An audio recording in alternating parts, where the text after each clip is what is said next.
एक बार एक लड़का पैदल किसी रास्ते से जा रहा था।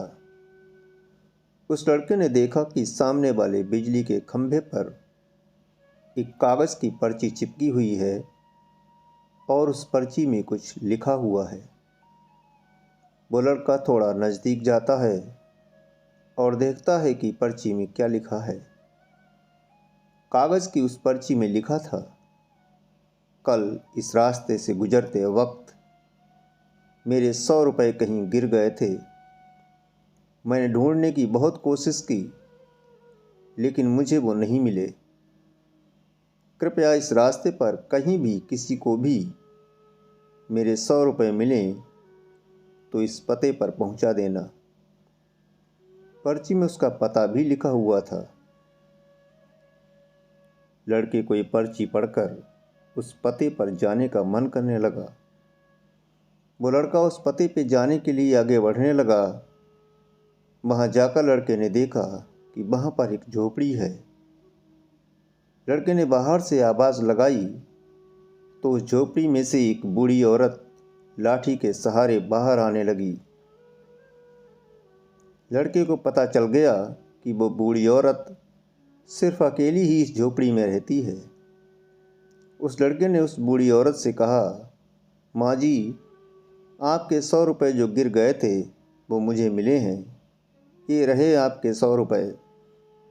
उस लड़के की बात सुनकर वो बूढ़ी औरत रोने लगती है और कहती है कि बेटा, अब तक करीब 15-20 लोग मुझे 100 रुपये देकर जा चुके हैं। बेटा, मुझे ठीक से दिखाई भी नहीं देता है और मुझे पढ़ना लिखना भी नहीं आता है। पता नहीं किसने मेरी ऐसी हालत देखकर मेरी मदद करने के लिए ऐसा किया है। लड़के ने 100 रुपये रखने के लिए कहा, लेकिन वो बूढ़ी औरत नहीं मानी। लड़के के बहुत आग्रह करने के बाद आखिर में वो मान जाती है, लेकिन वो उस लड़के से कहती है कि तुम जाते वक्त वो पर्ची वहाँ से फाड़ कर फेंक देना। मुझे पता नहीं किसने मुझ पे तरस खाकर ऐसा किया है। लड़के ने कहा, माँ जी, आप इस बात की फिक्र मत करना, मैं वो पर्ची फाड़ दूंगा। अब वो लड़का उस बूढ़ी औरत के घर से निकल जाता है।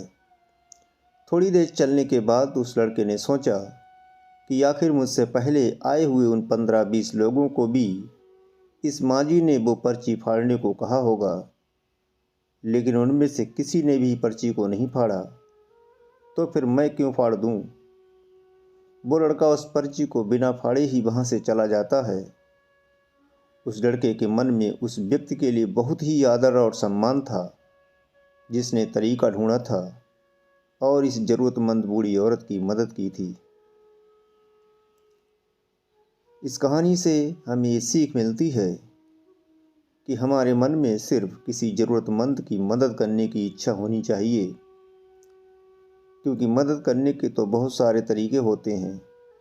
हम किसी भी तरह मदद कर सकते हैं।